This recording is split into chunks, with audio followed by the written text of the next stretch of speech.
Everything can be done if we are all united before God.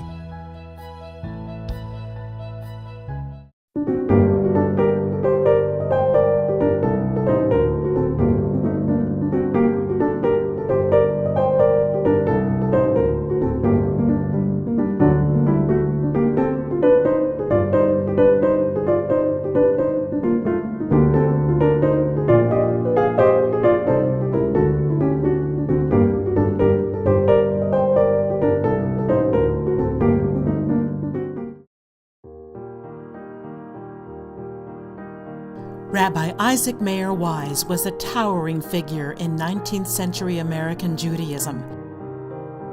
He was the great organizer, a convener, a unifier, a bold moderate, an indefatigable, fearless champion of his own soaring vision for a newly enlightened American Judaism, one that would ignite the spirit of Jewish life throughout the country for decades. Indeed, he prayed, for centuries to come. The reforming spirit was innate in me. It was my foremost characteristic. In addition to this, I was an enthusiast on the subjects of America and freedom. As a young man in Bohemia, now part of the Czech Republic, Wise became aware of a growing sense of destiny rising within him.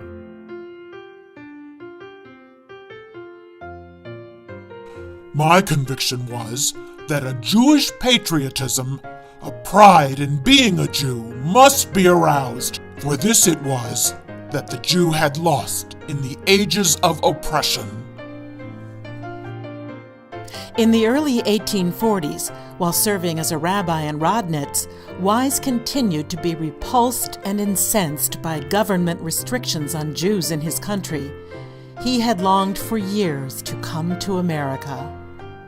In the land of religious freedoms, he thought, he could pioneer a new and vibrant Judaism, form an organized community union and a rabbinical seminary, unfettered by religious boundaries and disseminated by a learned, dignified, and respected rabbinate. American Judaism, free, progressive, enlightened, united, and respected. This was my ideal.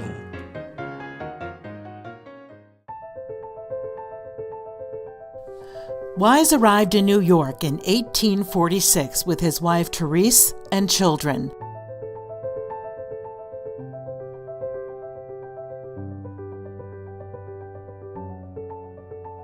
There he became the rabbi of Congregation Bethel in Albany. Very quickly after arriving in America, Wise set out to create an American liturgy. It took years to complete. Wise titled the new prayer book Minhag America. He proposed that Minhag America be used by all the congregations of the country to unify American Judaism. During his rabbinical tenure in Albany, Wise instituted new reforms into the religious services to make them more uplifting and compelling for congregants. These reforms included sermons in English, choral singing, confirmation ceremonies, mixed gender seating, and advocacy for equal religious rights for women. Fierce opposition to the new reforms split the congregation. Wise was fired, but his supporters broke away and formed a new congregation, Anshe Emet, People of Truth.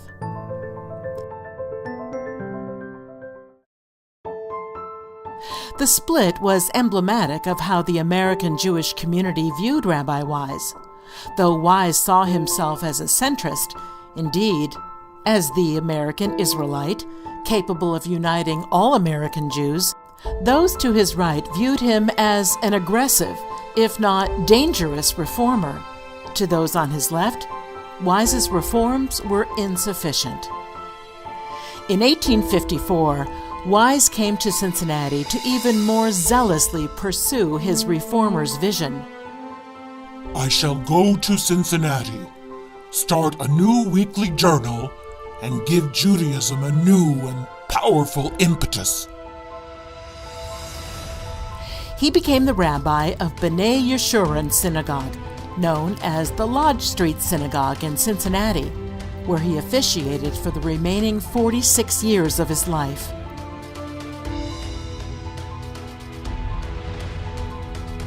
Only 6 years after arriving in Cincinnati, Wise led the building of a magnificent house of prayer on Cincinnati's Plum Street, which became a landmark synagogue that was eventually renamed in his honor. All the while, Wise persisted in his efforts to form an American Jewish Congregational Union, which he believed would fuel his efforts to create his vision of an American Judaism with American-trained rabbis. In 1848, Wise made his first public call in the columns of the Occident, encouraging the formation of such a union, which would provide support for the establishment of an American rabbinical seminary. But a proposed meeting on the matter never took place.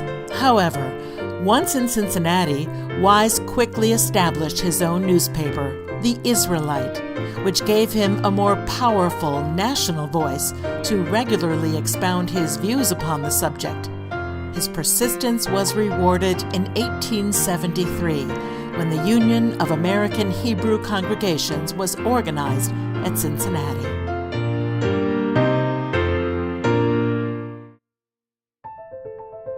With the union in place, Wise immediately began a years-long literary campaign in the pages of the American Israelite to advocate for the formation of a rabbinical seminary.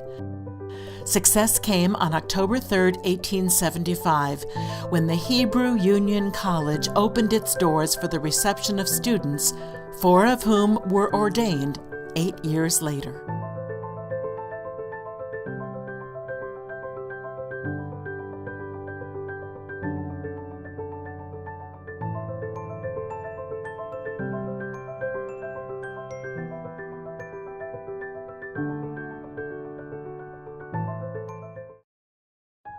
The establishment in 1889 of the Central Conference of American Rabbis was also forged by Wise's persuasive leadership.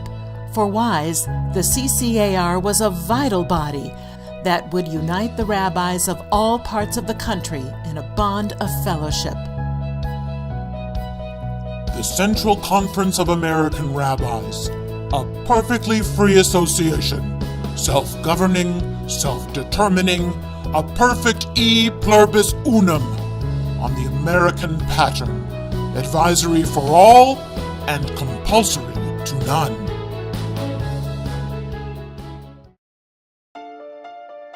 The life of Rabbi Isaac Mayer Wise ended on March 26, 1900.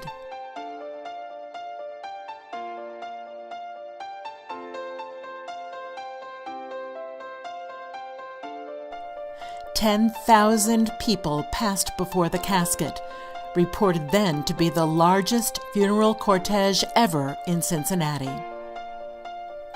Upon his passing, Rabbi Isaac Mayer Wise was memorialized as the great architect of American Judaism, a visionary who saw the challenges American Jews would have to face and dedicated his entire life to helping them surmount those challenges. As HUC-JIR professor Samuel Sandmill wrote, "Only those who do not read Wise dismiss him as a mere organizer. He was a great deal more than that." Rabbi Isaac Mayer Wise was a formidable force of nature.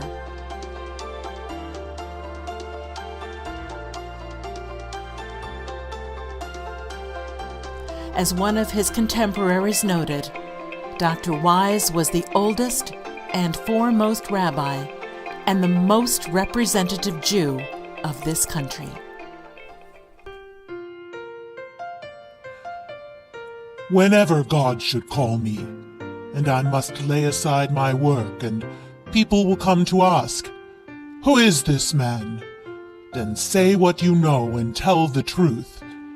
And, if you can, say, "He feared God and led man up to him."